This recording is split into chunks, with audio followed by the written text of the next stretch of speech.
Barry O'Farrell in Western Sydney. There was mass confusion. I thought I was talking to Gladys, all right? So, Mel, I thought I was being taken on to talk to Gladys. I didn't know the great man was going to speak to me, so...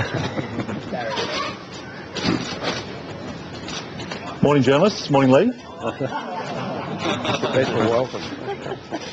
Mine is recording. Comes to the office, doesn't it? Morning, Kevin. How are you? You say you're recording, that's right.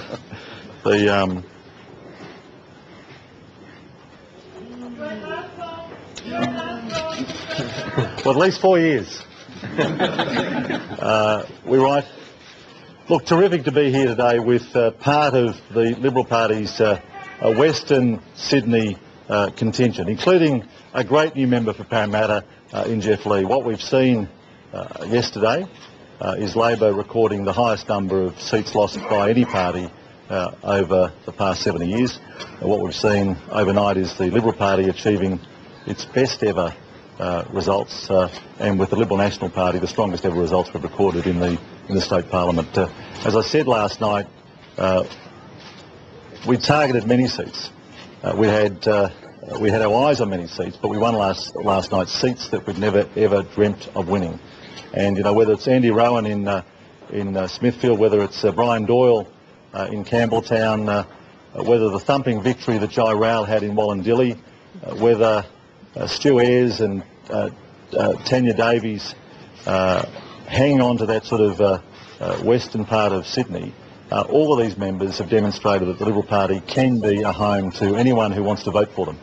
And like the Penrith by-election, those votes came to us directly, not through minor parties, not through other parties as a protest vote. So, you know, it is a trust that people have put in us.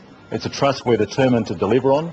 And we will ensure that the cynics in the crowd, that people who are sceptical, people who voted for us for the first time, do understand by the next election that we have kept the faith, that we have delivered for them, and that we are determined to govern for people across this state. You know, today is the first day in the careers of the people behind me.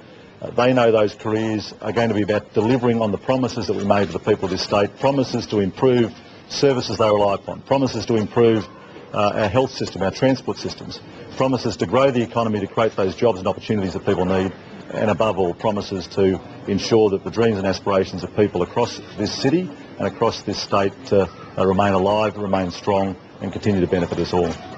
Will you swear in your ministry tomorrow? Well, I'm having some discussions today, but I think that's far too soon. What's the first thing that you will do?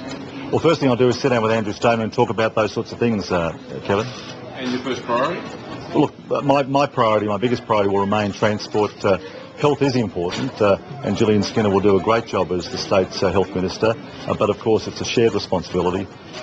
What needs attention across this state, particularly in the city, are our road, rail systems, and we're determined to give it that focus. Has Andrew Stone already been in Europe about having more nationals in Cabinet? No, there's a few reports that are obviously written before results came in last night. Look, the Nationals have had a very strong result, so too have the Liberal Party. I'm not increasing the size of the Cabinet. Proportions do change according to the size of the parties and their issues that we'll thrash out. How will people that are currently in Cabinet say? Well, that's my expectation. Barry, obviously you've known this is going to be coming for a little while. You've had your 100-day plan and those things. Can you give us insight on what's going to be in that plan? Well, no, look, we'll, you know, the first thing we need to do is to put the ministry together, get people working in the portfolios and deliver on those promises we talked about. Deliver on those transport promises to have that integrated transport agency operating to deliver benefits, to ensure that our hospital systems are running well, to ensure that the state's economy starts to grow, to get that financial order of the state underway so we know what the state of our finances are, so that we can start, as we want to finish, concentrating on the issues that affect people across the state. How soon will we see that 100-day plan? Well, you'll start to see it unfold over the next few days, but you know, Andrew and I will sit down this afternoon. We want to be orderly about this. We want to make sure that, unlike Labor, it's not simply about made for TV, made for radio, made for newspaper moments. It's about the long-term future of the people of this city, the people of this state. We've been working on a 100-day plan, absolutely, mate.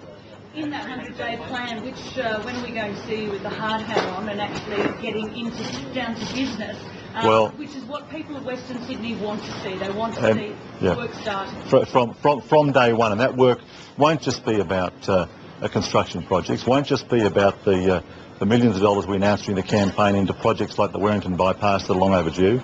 It will also be about the way in which people access government, the way in which government treats the public, and also the way in which government itself behaves. How ugly do you think this will be for Labor over the next few days? How much bloodletting do you think there will be? Well, look, as I said repeatedly during the campaign, the public only get one chance every 4 years under our fixed terms to hold government to account, and it's pretty clear that yesterday, in a swing that's, as I understand, double the largest swing ever recorded in this country, that they not only held them to account for the last 4 years, but they certainly held them to account for the past 16 years. So this is as big a headache and as big a rejection of Bob Carr as it is of Christina Keneally or Nathan Rees or Morris Emma. What will you do about the Parramatta to Epping rail deal that the Premier kept talking about?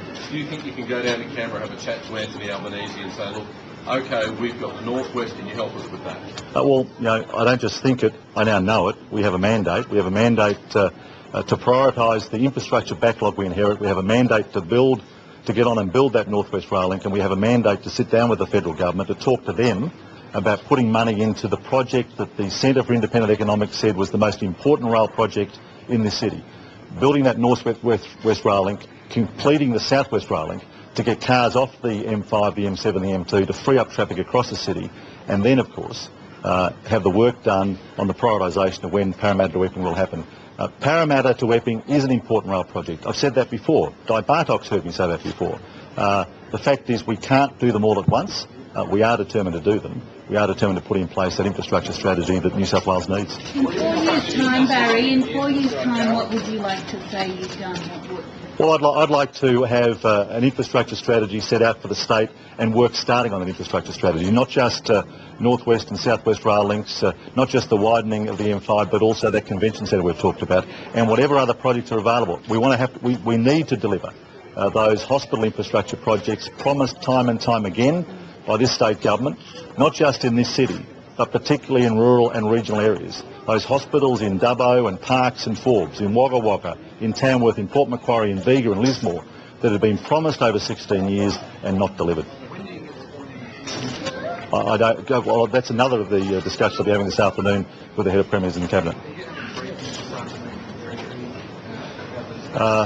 Well, Mark, I'm having meetings this afternoon. I don't intend to go into those meetings, although I'll be able to answer that last question you asked me. When the swearing-ins are likely to occur after I get my first briefing. So far it's been talking to you guys, and as nice as you are, as much as I've enjoyed you over the last few weeks, particularly feeding you on the bus, I'm looking forward to meeting some other people for a change. You've been in position for your entire career, 16 years. How will your vote change overnight now that you're Premier? Well, I'm not sure it's going to change, other than the fact, Matt, that what I've learned over 16 years, watching firstly a Labor government mismanage the state, is not to make the same mistakes. And secondly, what I've been reminded of, what I've always known, but what I think Labor was reminded of yesterday, is that it is always about the public, not about Labor or its leader.